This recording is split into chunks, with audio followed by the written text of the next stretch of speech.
Assalamualaikum warahmatullahi wabarakatuh. Baik, perkenalkan nama saya Muhammad Mauludin Ansori. Di sini saya membuat video tentang mata pelajaran Ilmu Pengetahuan Alam untuk pendidikan kesetaraan paket A. Seperti yang kita ketahui, tumbuhan merupakan salah satu makhluk hidup terbesar yang ada di bumi ini dan bisa hidup di kedua alam, yaitu contohnya di air maupun di tanah. Semua kehidupan yang ada di bumi ini termasuk manusia maupun hewan sangat memerlukan peran penting bagi tumbuhan itu sendiri. Contohnya, tumbuhan dapat menghasilkan oksigen dan juga dapat menyerap air agar tidak terjadinya banjir. Tumbuhan sendiri memiliki berbagai macam jenisnya, seperti yang sering kita jumpai, yaitu pepohonan yang ada di sekitar jalan maupun di belakang halaman rumah kita. Lalu ada juga bunga, dan bunga sendiri memiliki banyak sekali macam-macamnya. Tumbuhan juga biasa digunakan sebagai naungan makhluk hidup lain seperti burung, serangga, dan juga hewan lainnya. Sering kita jumpai seperti burung sering bertelur di beberapa tumbuhan atau pepohonan. Burung-burung tersebut tinggal dan meletakkan telurnya di sarang yang mereka bangun di beberapa pepohonan atau tumbuhan. Pohon memiliki peran yang sangat penting dalam mengontrol air hujan. Contohnya seperti waktu hujan turun atau mungkin musim hujan. Nah, di dalam beberapa daerah memiliki hutan atau kawasan yang dilindungi oleh pemerintah. Nah, pemerintah melakukan hal tersebut untuk menanggulangi atau mencegah terjadinya banjir di daerah tersebut dengan cara membiarkan pohon-pohon tumbuh di tempat yang dijaga oleh pemerintah. Pohon-pohon dilindungi atau dilestarikan di beberapa tempat di daerah karena agar tumbuhan menyerap air hujan dan dapat mencegah terjadinya banjir dan juga longsor. Tumbuhan memiliki hubungan yang sangat erat dengan manusia dan juga hewan karena tumbuhan memiliki peran yang sangat penting bagi manusia dan juga hewan, sangat tergantung pada tumbuhan yang dapat menghasilkan makanan atau semacam buah-buahan. Tanpa tumbuhan, kehidupan di bumi ini tidak akan pernah ada. Selanjutnya yaitu tentang apa saja bagian-bagian tumbuhan. Nah, seperti halnya manusia, tumbuhan juga mempunyai bagian-bagian yang memiliki fungsinya sendiri-sendiri. Setiap bagian tumbuhan menjalankan perannya masing-masing. Agar tumbuhan dapat bertahan hidup, setiap bagian tubuh tumbuhan harus saling mendukung dan berfungsi dengan baik. Seperti dalam suatu keluarga, ya, setiap anggota keluarga mempunyai tugas masing-masing yang harus dikerjakan agar kehidupannya dapat berjalan harmonis. Coba perhatikan gambar yang akan muncul di atas kepala saya. Itu merupakan bagian-bagian tumbuhan yang memiliki peran dan masing-masing fungsi yang berbeda-beda. Apa fungsi bagian-bagian tubuh tumbuhan bagi tumbuhan? Nah, yang pertama, apa fungsi akar bagi tumbuhan? Akar adalah bagian tubuh tumbuhan yang biasanya tertanam di bagian bawah tumbuhan atau bagian bawah batang. Nah, walaupun pada beberapa tumbuhan tertentu ada akar yang menjulang di atas tanah, misalnya pada tanaman anggrek. Nah, fungsi akar sendiri yaitu memperkuat berdirinya batang tumbuhan. Yang kedua, menyerap air dan mineral dari dalam tanah. Yang ketiga, untuk menyimpan cadangan makanan pada tumbuhan berdasarkan jenisnya agar dibedakan menjadi dua, yaitu akar tunggang dan akar serabut. Yang pertama yaitu akar tunggang. Akar tunggang biasanya dimiliki oleh tumbuhan jenis dikotil atau biji berkeping dua. Pada tumbuhan berakar tunggang memiliki akar pokok, yaitu satu akar yang tumbuh dari batang yang masuk sampai ke dalam tanah, sehingga kuat dan tidak mudah roboh. Akar pokok akan bercabang-cabang menjadi bagian akar yang kecil. Contoh dari akar tunggang sendiri yaitu mangga, jambu, jeruk, rambutan, mahoni, dan kacang-kacangan. Kedua yaitu akar serabut.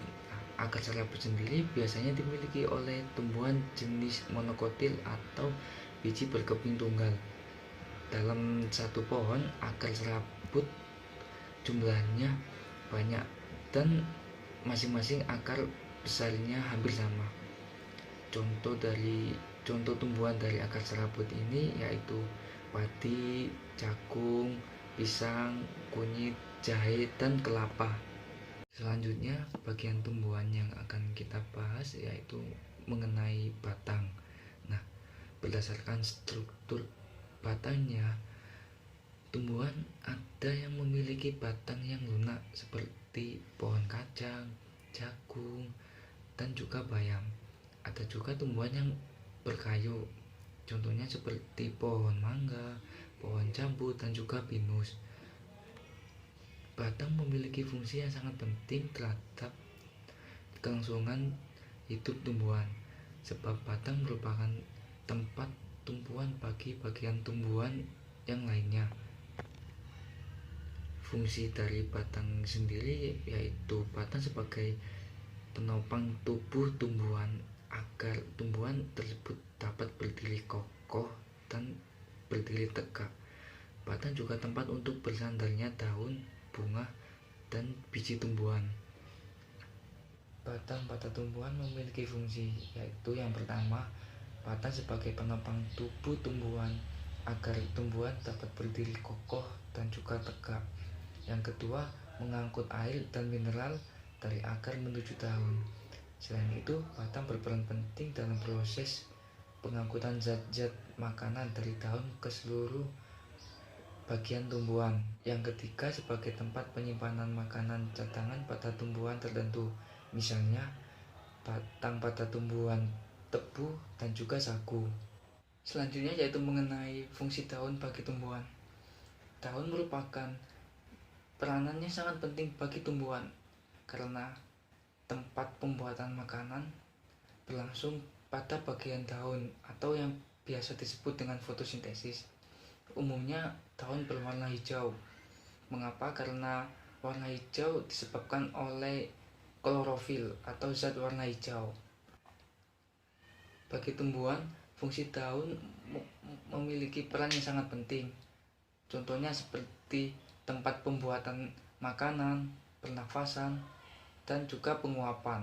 Mengamati setiap helai daun yang ada di sekitar lingkungan kita, ternyata bentuknya sangat beraneka ragam dan setiap macam-macamnya memiliki fungsi dan kegunaan yang berbeda-beda. Nah, di sini saya akan menjelaskan macam-macam setiap bentuk yang ada pada tumbuhan. Nah, yang pertama, daun yang berbentuk menyirip.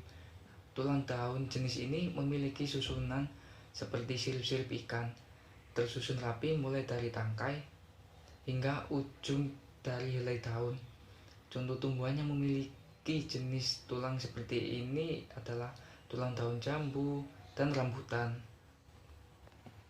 Yang kedua yaitu menjari. Tulang daun menjari bentuknya seperti jari-jari tangan manusia, misalnya daun pepaya, jarak, ketela pohon, dan kapas. Selanjutnya yaitu melengkung. Tulang daun melengkung berbentuk seperti ujungnya terlihat menyatu, misalnya daun sirih, eceng gondok, dan gadung. Tulang daun melengkung ini umumnya memiliki garis-garis yang melengkung. Tulang daun ini dapat kita temukan pada berbagai tumbuhan di lingkungan sekitar kita. Dan yang terakhir yaitu daun sejajar. Tulang daun sejajar berbentuk seperti garis-garis sejajar. Tiap ujungnya tulang daun menyatu. Contoh dari tulang daun sejajar ini sendiri yaitu tebu dan juga rerumputan. Selanjutnya yaitu mengenai fungsi bunga bagi tumbuhan. Nah, Seperti yang kita ketahui, kita seringkali menjumpai bunga yang ada di sekitar taman. Nah, dari bunga sendiri memiliki rangkaian dari bawah sampai atas. Yang paling bawah sendiri ada tangkai bunga, ada kelopak, mahkota, benang sari, dan juga putih. Dari setiap rangkaian bunganya sendiri memiliki fungsi yang berbeda-beda. Yang pertama yaitu tangkai bunga. Tangkai bunga memiliki fungsi yaitu menghubungkan bunga dan batangnya. Kelopak bunga juga memiliki fungsi yaitu dasar bunga yang melindungi bunga waktu masih kuncup. Nah, selanjutnya mahkota bunga biasanya berwarna menarik, berbau harum, bentuknya bermacam-macam, dan biasanya mengandung sari bunga atau madu. Mahkota bunga sendiri memiliki fungsi yaitu menarik perhatian serangga. Serangga yang biasanya hinggap di bunga yaitu kupu-kupu dan juga lebah. Selanjutnya yaitu benang sari dan juga putih. Fungsi dari benang sari dan juga putih yaitu alat perkembangbiakan. Benang sari merupakan alat kelamin jantan. Bagian bunga yang di bagian ujungnya adalah serbuk sari, sedangkan putih merupakan alat kelamin betina. Jadi fungsi bunga pada tumbuhan adalah sebagai alat untuk melakukan perkembangbiakan. Baik, cukup sekian video mengenai mata pelajaran ilmu pengetahuan alam tentang makhluk hidup. Kurang lebihnya mohon maaf apabila saya ada salah kata maupun perbuatan. Wassalamualaikum warahmatullahi wabarakatuh.